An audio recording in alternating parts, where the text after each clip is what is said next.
Well, cutting south as a narrative, the so-called new narrative saying that North Indians are, Right. discriminated against South Indians, and we need to Right. come up with this cutting south theory.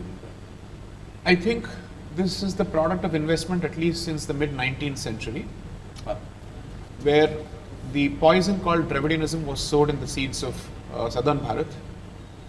Dravida as a word has always been used in a geographical sense, which means a peninsula, a land body surrounded by water on three sides. It never had a racial connotation, it never had an ethnic connotation.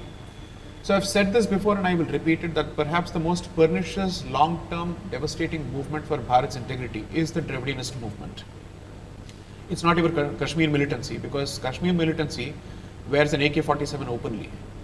So it's easy to understand who the enemy is. But when somebody is wielding the pen, and he does so for 200 years, then he has silently brainwashed an entire population for generations that they don't belong to this country.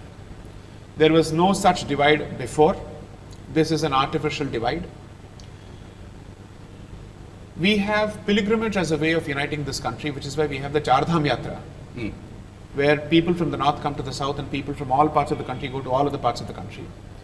When Sri Adi Shankara, who according to me was the original true blue Malayali,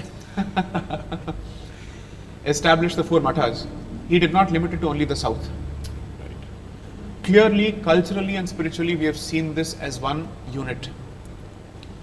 And when everybody else was referring to Bharat or India, they knew what was the specific geography that they were talking about. Clearly, they did not say British South Asian Company. They said British East India Company or India Company. They were very clear what is India, what is its culture. So, when you continue to see this being spewed in contemporary discourse, I'm very clear that it reflects the continued success of the colonizer long before, or rather long after he has left the shores of Bharat, which is why I continue to question what is the significance of 15th of August 1947, when we may have achieved what is touted as political independence, but spiritually, civilizationally, mentally and psychologically, we're not free from the clutches of the white colonizer. Three quick questions since your time is running out. One, what's your definition of secularism and why is it interpreted in different ways by different political parties? Secularism was never supposed to be included in the constitution because precisely it is capable of multiple definitions and it could be used in mischievous ways, which is what they thought and which is exactly what has happened since 1947. Secularism, according to me, should have never been included as part of our discussions, and it should have never been included through the 42nd Amendment in 1976, which it was done unconstitutionally and surreptitiously during the emergency, for that matter, between 75 and 77.